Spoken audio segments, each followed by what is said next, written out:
This classic episode of the Electric Playground is brought to you by PNP Games, your source for everything video games. Support the partners that support Electric Playground. Remember, this episode first aired in 2000.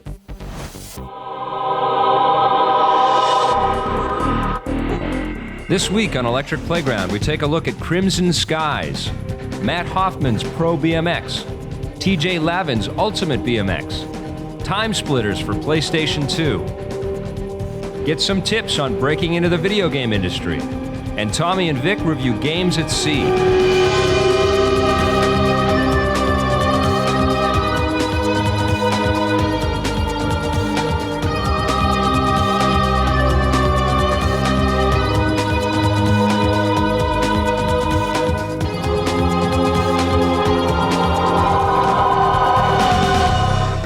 The great thing about Microsoft's new flight simulator called Crimson Skies is the fact that you get to fly a bunch of cool prototype airplanes from the 30s and 40s. I gotta go. Time to fly the friendly skies. Ah! Take that, you pigeon!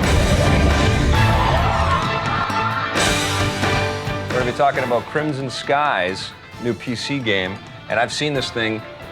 It looks amazing. It's all about being Indiana Jones in the sky. It's kind of a what-if situation. What if the Great Depression really messed up the country? Okay. What if Prohibition became regionalized and wasn't national and kept being regionalized? What if the US broke apart under that strain and was 23 different nation states?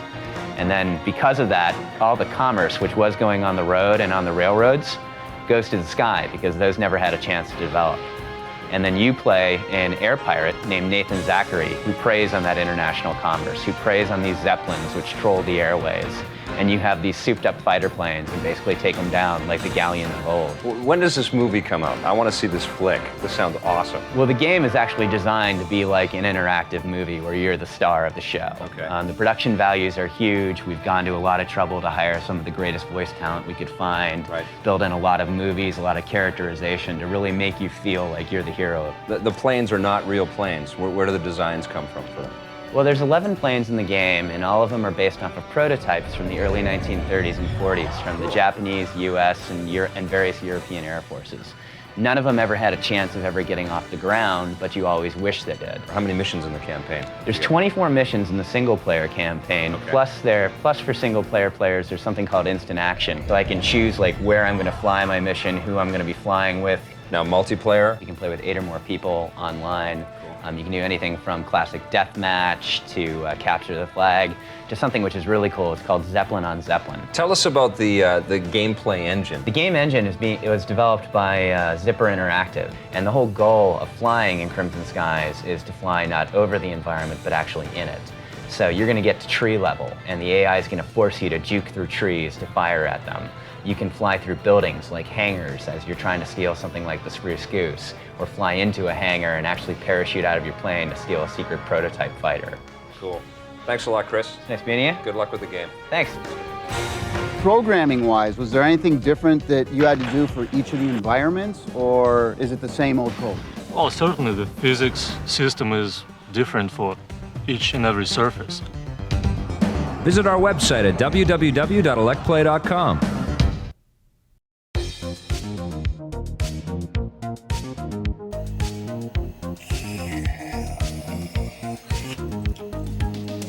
Oh hey, Lee from PNP Games here. You know, I've been checking Nintendo.com every day for Game Boy Advance updates. The website's looking sick, by the way.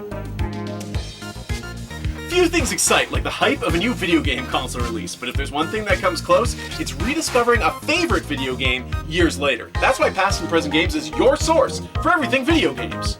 Surf the web on over to pnpgamesonline.com. Browse your selection of games, accessories, and more, and if you're able, please make a purchase. Have a great week and play forever.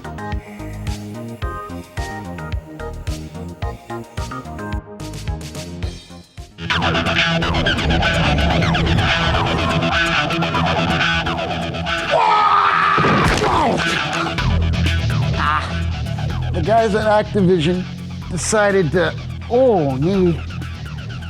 use the Tony Hawk engine to create a new BMX game.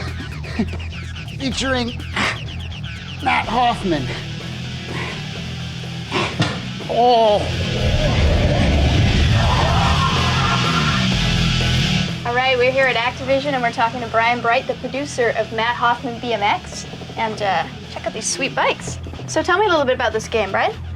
Well, this is Matt Hoffman's Pro BMX, and it's using the Tony Hawk 1 engine with some features from Tony Hawk 2 also implemented. We have 8 of the top riders in street, vert, and dirt. 12 levels, a level editor, lots of crazy tricks. So who are some of the riders we're going to see besides Matt Hoffman? Now we have Rooftop, Mike Escamilla, Rick Thorne, Kevin Robinson, Simon Tabron, Joe the Butcher Kowalski, Dennis McCoy. Now, do you guys go out and motion capture these guys riding, or? We do what's called rotoscoping. They do a combination of combining footage that we have on file as well as filming from various angles on different tricks.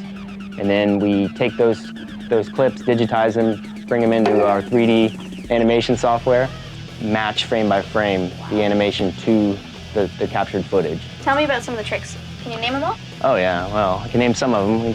Superman seat grab truck drivers, Indian airs, pendulums, can-cans, no-footed can-cans. I'm sure that you're going to have some pretty cool locations. Yeah, we have 12 levels split up into competition type levels similar to Tony, as well as a level editor. So that'll allow you to design, create your own levels. So can you tell us a little bit about the objectives we're going to see in this game? Besides scoring points and collecting and smashing certain things, we're going to have different things like wall ride the train that comes by. Crazy objectives that involve some kind of dynamic element to it. So now, how did you guys swing the deal with Matt Hoffman to get him involved in this game? We were looking into the area of freestyle BMX. You know, no name is bigger than Matt Hoffman. I mean, he's got Hoffman Bikes. He promotes the Bicycle Stunt Series, Crazy Freakin' Biker Series. You know, he was our first choice, and we approached him with the Tony Hawk leverage, you know, him knowing that we could make a good game. What do you think of all the copycat games out there that have, you know, come out and copied Tony Hawk? And I mean, there are a bunch of BMX games coming out. There are a lot of BMX games, a lot of skateboarding games. We have a proven engine, proven gameplay, and as well as we have a level editor, and we have Matt Hoffman. You got the man. We got the man. Visit our website at www.electplay.com. You know, THQ is doing a new BMX game. It's called MTV Presents DJ Lavin's Ultimate Weird Biking Championship Challenge Racing Rock and Roll. Or something like that.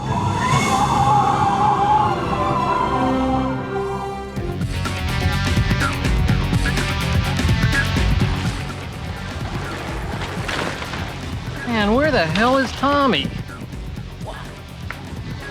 Can't stop!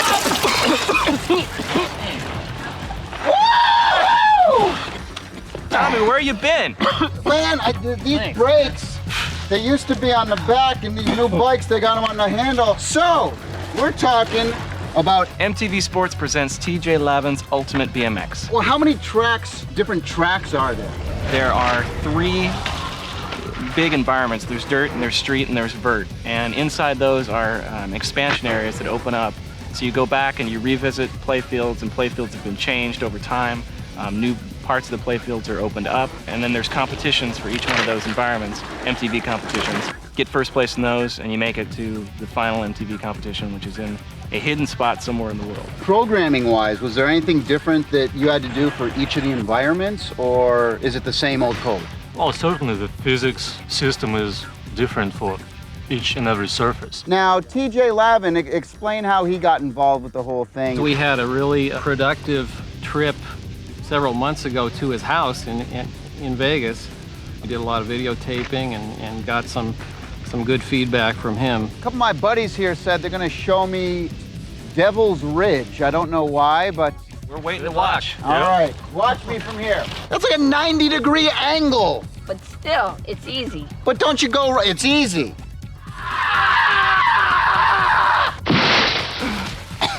I wonder if TJ Lavin can do that.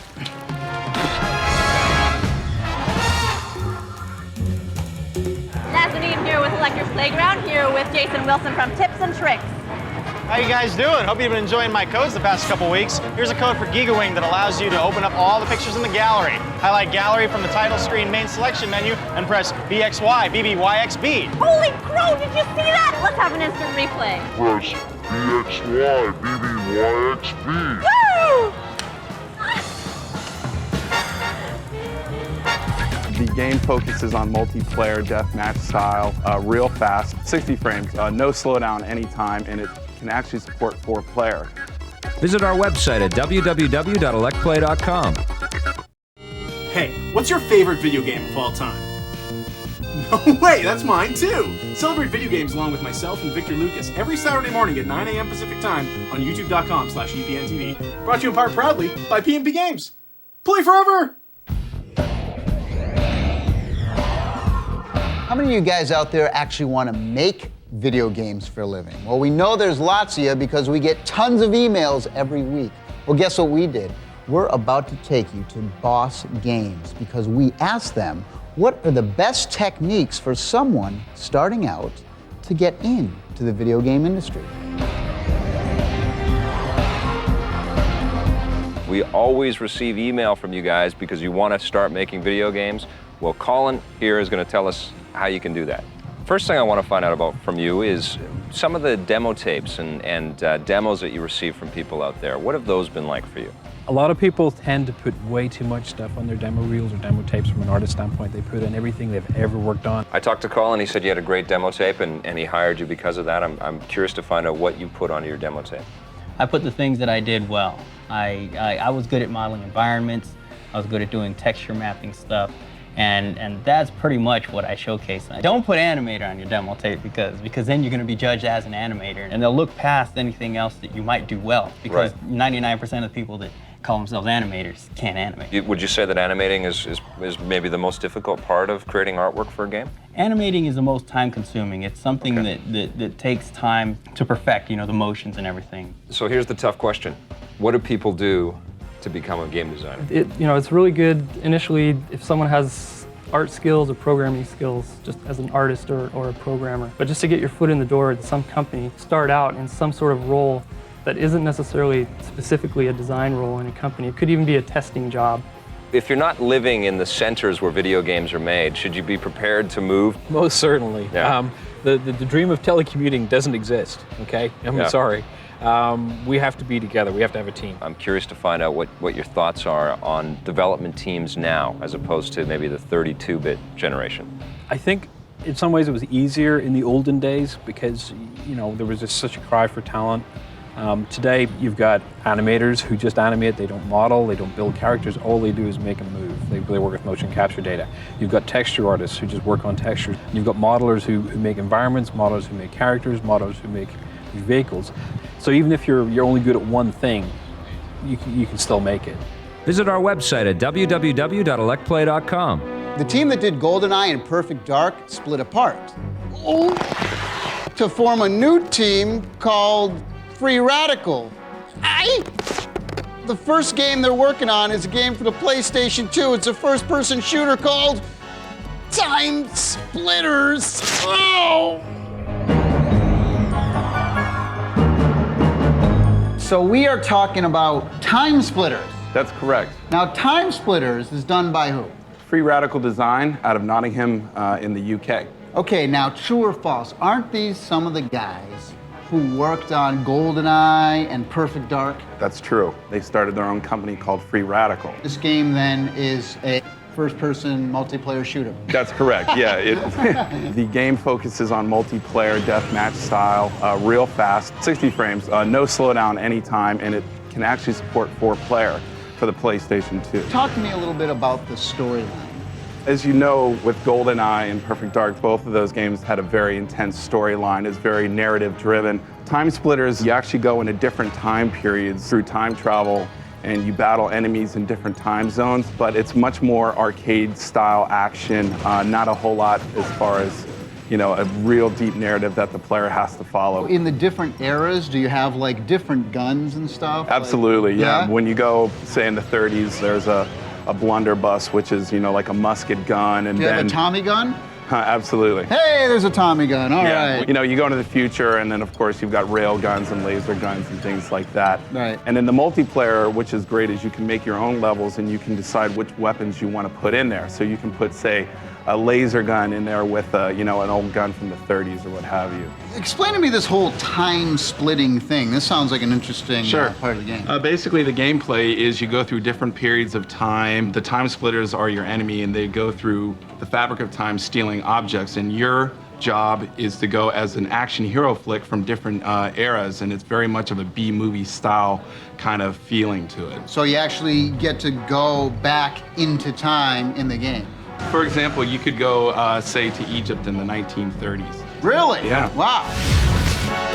Tommy, where'd you go? How do I get out of here? Greg! What do I do now? Well, let's try to move you up forward. I'll try to get to the year 2000. 2000? Oh, you gotta be kidding me. Greg! Yeah, Tommy.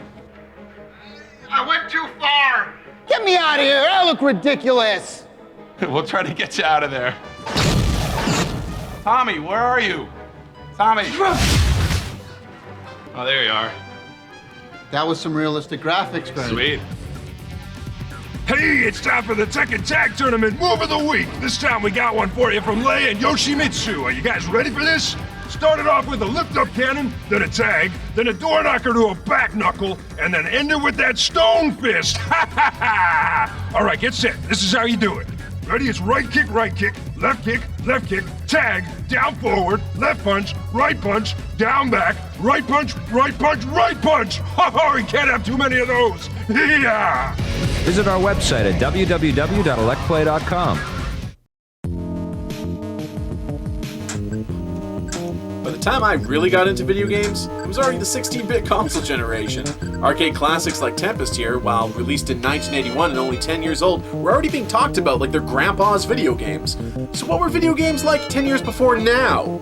The year 2000. In the year 1990, top-grossing arcade game statistics were still tracked. Teenage Mutant Ninja Turtles for North America, Final Fight for Japan, by the way. The Nintendo Entertainment System sold nearly 9 million units that year. It and the Game Boy dominated the sales charts. What was the best-selling game on the NES in 1990? Super Mario Bros. 3. What's wild is the Super Nintendo and Super Mario World would release in North America just over a year and a half later in the summer of 1991. Just 10 years on from Madden for the Super Nintendo, we have Madden 2001 for the PS2 with realistic graphics, motion capture, and the players don't start to flicker if there are too many of them on screen. What a leap! What will video games be like 10 years from now? Relive gaming history 1 week at a time with the Electric Playground Classic. Thank you for your continued support of EP and past and present games. Shop pnpgamesonline.com, your source for everything video games. Play forever.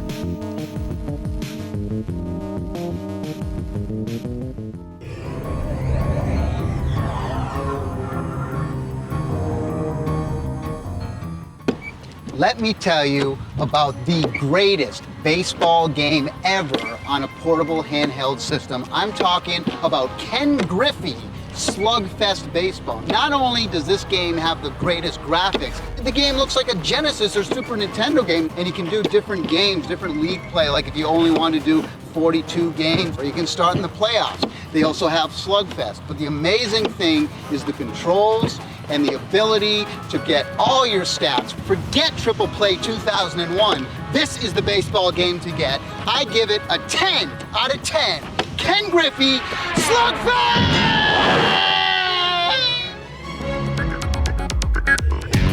Reviews on the Run is brought to you by Microplay, where the games begin.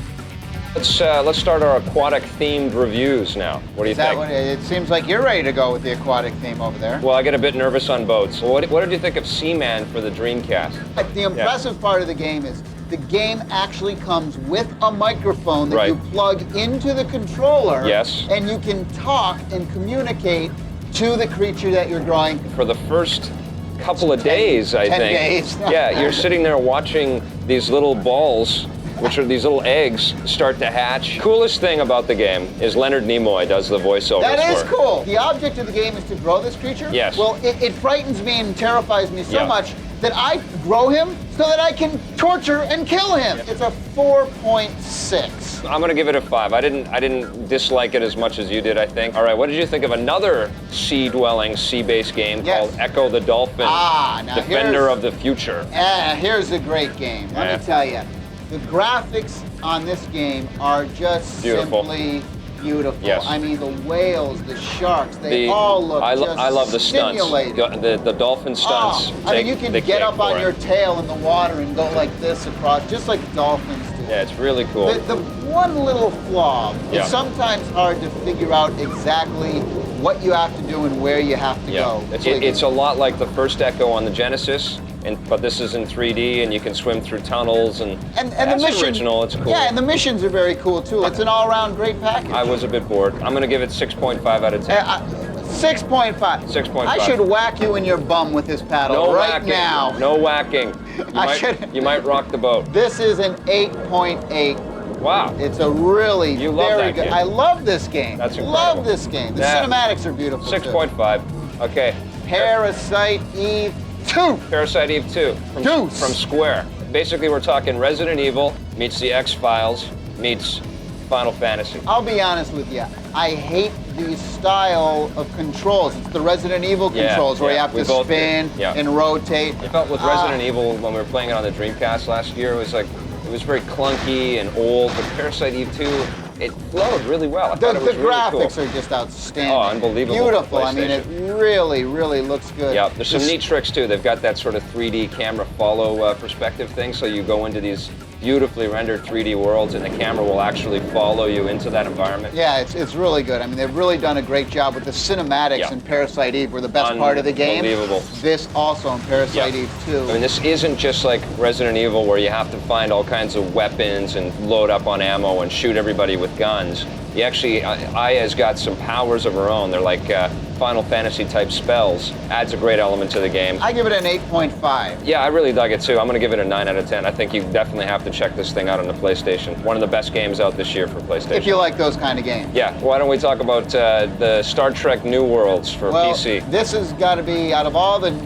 I'll tell you right up front, I'm sick of real-time strategy games. They should just stop making them all Especially together. bad ones. The music was cool, the sound effects were good. Yes, but you get all the Star Trek mood. You get, the voice work. The and all that lighting stuff effects is cool. were cool. Some of the explosions and beams. Yeah, the explosions are wicked. They're just like right out of the movie. Completely where it stops. My main problem with it is they went full 3D on this. It's a go-anywhere camera. It's absolutely confusing and very easy to get lost in this thing.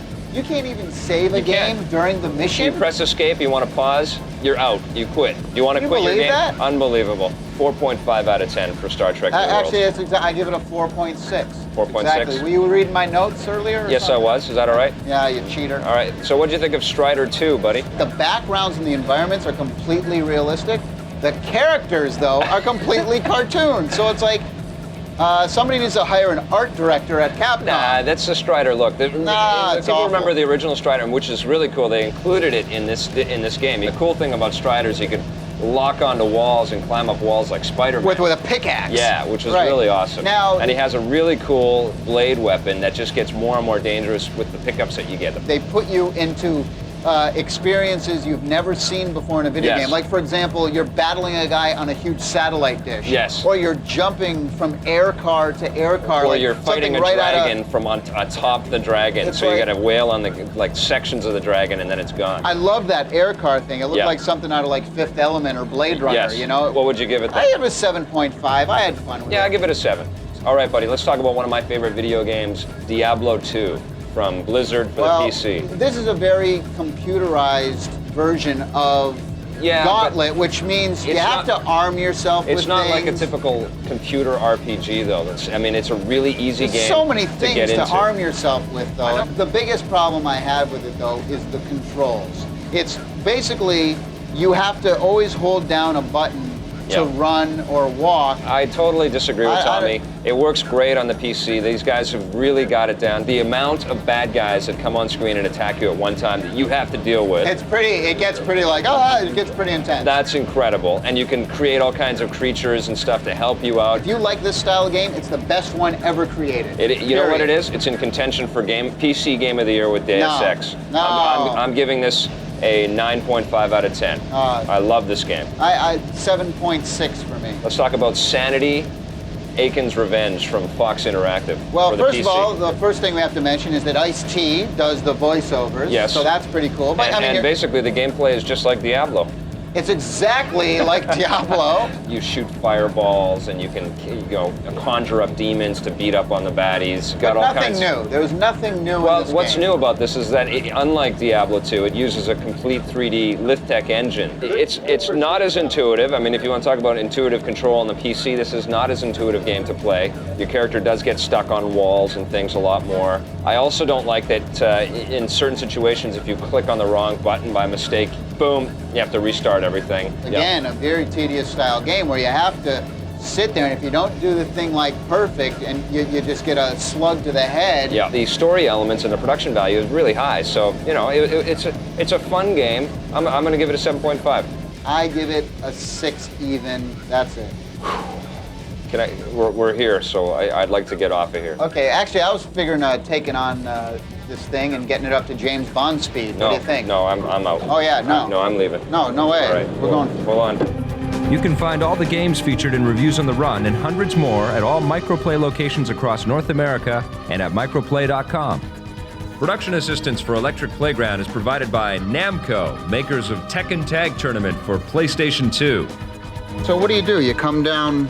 No, you jump this. You gotta jump that first? Yeah, then you come down the hill really fast. Really fast? Yeah, and you hit the lip because there's a little path. What do you mean you hit the lip? Ah!